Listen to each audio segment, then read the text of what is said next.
نے وعدہ کر لیا سب کو جنت عطا فرمائے گا، جنتی ہو گئے سارے۔ حضرت عثمان غنی رضی اللہ تعالیٰ عنہ کی یہ عظمت، یہ شان قرآن پاک نے بیان کر دی کہ حضرت عثمان کے نام پر صحابہ جمع ہوئے، اللہ تبارک و تعالیٰ نے اس واقعے کا ذکر قرآن مجید میں فرما دیا۔ میرے عزیز دوستو، حضرت عثمان غنی کو اللہ نے بڑی شانیں عطا فرمائی، بڑا مرتبہ دیا، بڑے حسین و جمیل، بڑے خوبصورت آدمی تھے۔ دیکھو نا کیا شان ہے حضرت عثمان ذی النورین۔ یہ ذی النورین کا کیا معنی ہے؟ دو نور کون ہیں؟ حضور کی دو صاحبزادیاں۔ اعلیٰ حضرت فرماتے ہیں نور کی سرکار سے پایا دوشالہ نور کا، نور کی سرکار سے پایا دوشالہ نور کا، ہو مبارک تجھ کو ذی النورین جوڑا نور کا۔ دو نوروں والے حضرت عثمان غنی۔ ایک بیٹی کا نکاح کیا، وہ وصال کر گئی تو محبوب نے دوسری بیٹی کا بھی نکاح کر دی۔ یہ جو بیچارے پراپوگنڈے والے ہوتے ہیں نا، یہ پہلے دن سے صرف پراپوگنڈے میں ہی ہے، یہ نہ محب بن سکے نہ محبوب بن سکے۔ ان کا نہ کوئی اپنا ہوا نہ انہیں کسی نے اپنایا، یہ پراپوگنڈے والے ہی ہیں، ساری زندگی چیم گوئیاں، کانوں میں باتیں، اپنا اپنا مزاج ہے نا جی، جس کے حصے میں جو ڈیوٹی آئی۔ کچھ لوگ وہاں بھی منافقین چیم گوئیاں کرنے لگے، دوسری بیٹی بھی دے دی، دوسری بیٹی بھی دے دی، دوسری بیٹی بھی دے دی۔ محبوب کے کانوں تک آواز گئی، فرمایا زیادہ باتیں نہ کرو، میری 40 بھی ہوتی۔ وہ ختم ہو گئی بات، تم 2-3 کی بات کرتے ہو، حدیث مبارکہ کے لفظ ہے، نبی پاک نے فرمایا میری 40 بھی ہوتی، ایک کے بعد دوسری انتقال کرتی رہتی، میں ساری عثمان کو دے دیتا۔ حد ہو گئی بھئی، اتنا بڑا مرتبہ، چیم گوئیاں نہ کرو، دوسری بھی دے دی، میری 40 بھی ہوتی۔ اس حدیث کا ترجمہ یہ ہے کہ محبوب فرماتے ہیں کہ مجھے عثمان پر اعتبار ہی بڑا ہے، مجھے عثمان پیارا ہی بڑا ہے، عثمان غنی کی عظمت ہی بڑی ہے۔ فرمایا میری 40 بھی ہوتی تو میں ساری یکے بعد دیگر حضرت اسامہ بن زید رضی اللہ تعالیٰ عنہ فرماتے ہیں نبی پاک نے اپنی صاحبزادی حضرت رقیہ رضی اللہ تعالیٰ عنہ کا نکاح حضرت عثمان غنی کے ساتھ کیا، تو دونوں میاں بیوی پیارے بڑے تھے، حسین و جمیل بڑے۔ حضرت عثمان بڑے نفیس آدمی تھے، بڑی نفاست تھی، کپڑا سادہ پہنتے تھے، لیکن لوگ کہتے ہیں کبھی ہم نے ان کے کپڑوں پہ دھبا نہیں دیکھا، چہرے پر اتنا سا گرد کا نشان نہیں دیکھا۔ ہمارے ملک میں سب سے زیادہ خرچہ میک اپ کا آتا ہے، پتہ ہے آپ کو جی؟ اب اگلی جو بات کرنی ہے اس پہ اپنے آپ کو وقت کتنا دیتے ہو، سجنے میں، سورنے میں، تیار ہونے میں کتنا وقت لگاتے ہو؟ فرمانے لگے حضرت عثمان غنی اتنا تو ٹائم ہی نہیں ہے کہ اپنے آپ کو دیا جائے۔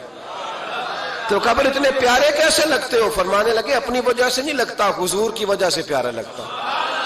کب وہ کس طرح؟ فرمانے لگے نبی پاک صلی اللہ علیہ وسلم نے ہمیں وضو دیا ہے، فرمایا ایک دفعہ وضو کر کے آئینے کے سامنے کھڑا ہوتا ہوں، یوں لگتا ہے اللہ نے میرے چہرے کو پہلے سے زیادہ نور عطا کر دیا ہے۔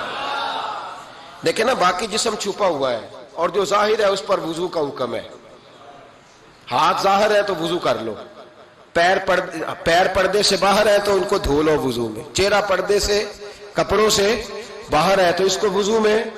تو عثمان غنی فرماتے 5 وضو تو میں تازہ کرتا ہوں، پچھلا ہو بھی تو نئی نماز تازے وضو سے پڑھتا ہوں۔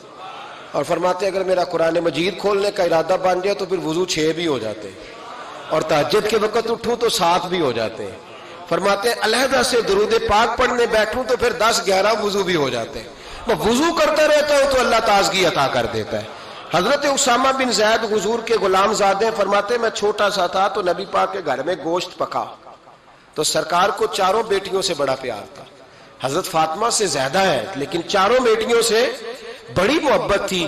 حضرت رقیہ اور جناب عثمان غنی کے گھر میں اسامہ بن زید کہتے ہیں حضور نے مجھے سالن دینے بھیجا، میں چھوٹا سا تھا اور بھی پردے کی آیتیں بھی نہیں آئی تھی، حکم بھی نہیں آیا تھا۔ کہتے ہیں میں سالن دینے گیا، واپس آیا تو میں نے ان دونوں کو بیٹھے دیکھا تو میں نے اتنے حسین میاں بیوی کبھی دیکھے نہیں تھے، اور میری طبیعت کھل اٹھی۔ فرماتے ہیں جب واپس آیا نا، سرکار نے میرا چہرہ دیکھا، میں نے تو بات کرنی نہیں تھی، حضور نے چھیڑ دی۔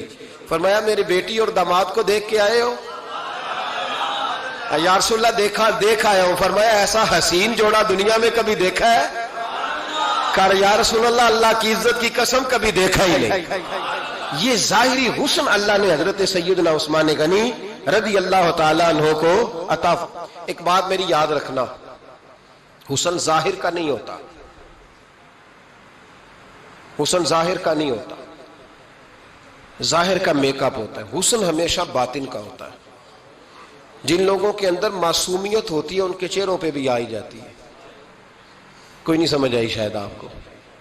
اندر اگر بندہ کڑوا ہونا، کسیلا ہو، چہرہ نہیں روشن ہوتا. اس کی دلیل حدیث میں موجود ہے.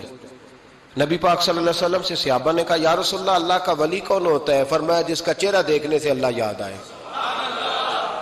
تو ولایت کا تعلق دل سے ہے، چہرے سے نہیں.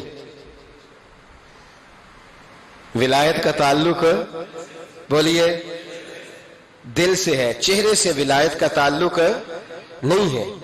لیکن حضور نے دلیل کیا دی؟ چہرہ دیکھو تو اللہ یاد آئے. گویا محبوب نے فرمایا کہ دل اگر ولی کا ہو تو پھر اللہ تعالیٰ دل کی برکت سے چہرہ بھی نورانی عطا فرما دیتا ہے. چہرہ بھی نورانی. بہت سارے میں نے ایسے بزرگوں کو دیکھا جن کے رنگ گورے نہیں تھے پر نورانی تھے. ہمارے علامہ فیض احمد اویسی صاحب رحمۃ اللہ علیہ، میرے استاد گرامی، کا رنگ گورا نہیں تھا، لیکن جو بابا جی کو دیکھتا تھا فدا ہی ہو جاتا تھا. رنگ گورا نہیں تھا، گندمی تھا، لیکن کیا بات تھی چہرے کی معصومیت کی. تو یاد رکھیں حضرت عثمان غنی کے باطن میں جو حسن تھا، جو وقار تھا، وہ چہرے سے چھلکتا تھا. چند خوبیاں بڑی زیادہ تھی حضرت عثمان غنی میں، بہت زیادہ تھی چند خوبیاں. ایک بہت بڑی خوبی حضرت عثمان غنی کی جس کو نبی پاک نے بڑا چاہا، وہ تھا حضرت عثمان غنی کا سخی ہونا. مالا والے سخی نہیں ہوندے، مالا والے سخی ان کے پاس تو پیسہ وافر ہوتا ہے، کسی وقت 10,000 کا تعاون کاری دیتے ہیں کسی کے ساتھ. وہ سخی نہیں ہوتے بھائی. کسی ایک بندہ 1.5 کروڑ کی اسامی ہے تو کسی کو 20,000 کا تعاون کر دے، سخاوت تھوڑی ہے.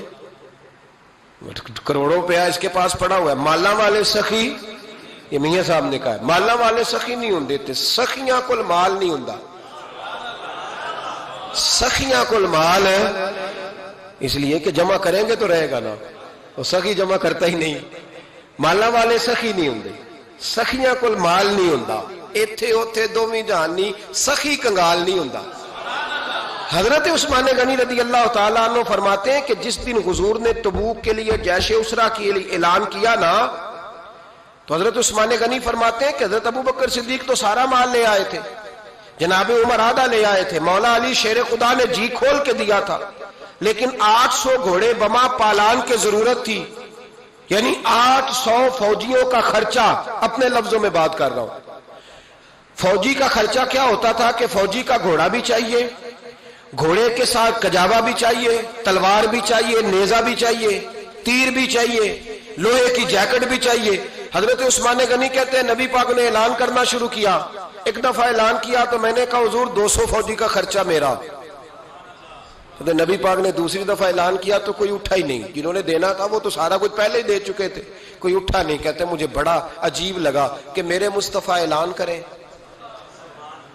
حضرت عثمان غنی فرماتے ہیں، شاہ ولی اللہ صاحب نے ازالت الخفا میں لکھا ہے کہ یوں پکڑ کے کہتے ہیں میں نے اپنا نا گریبان پکڑ لیا. عثمان تیرے نبی کو اعلان کرنا پڑ رہا.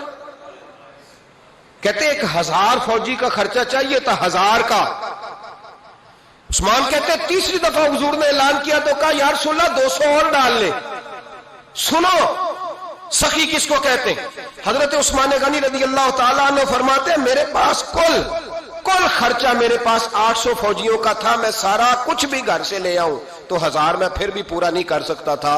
لیکن جب نبی پاک نے چوتھی دفعہ کہا نا کہ اٹھو بھائی ابھی خرچہ چاہیے، عثمان کہتے مجھے لگتا تھا میرے گریبان پھٹ جائے گا. یار میرے محبوب کو اعلان کرنا پڑ رہا ہے. عثمان غنی فرماتے میں اٹھ کے کھڑا ہوا. میں نے کہا حضور اب آپ نے اعلان نہیں کرنا، آپ 1000 ہی میرے کھاتے میں ڈال دیں، میں سب کا بندوبست کرا دوں گا. فرماتے میں نے 200 فوجی کا خرچہ پکڑ دکڑ کے پورا کیا. 200 کا خرچہ. غریب اصل میں اللہ سے تجارت نہیں کرتا اس لیے امیر نہیں ہوتا. غریب اللہ سے تجارت کرے نا، اللہ سے، اس کے رستے میں 200 دے کے 70 گنا کی امید رکھے یہاں بھی وہاں بھی، پھر امیر ہو جائے. یہ تجارت نہیں کرتا، یہ کہتا ہے اللہ کے رستے میں امیر خرچ کریں گے، میری نہیں ڈیوٹی. حضرت عثمان غنی کہتے ہیں میرے پاس 800 کا بندوبست تھا، میں نے 1000 کا دیا. حضور تشریف لے گئے. فرماتے ہیں جہاد سے جب واپسی ہوئی نا ایک ایسا سودا تھا جس میں سے مجھے نفع کی امید ہی نہیں تھی، پر اللہ نے مجھے 11 گنا نفع عطا فرمایا۔ مالا مالے سخی نہیں ہوں دے، سخیاں کل مال دیکھیں نا، جنت البقیع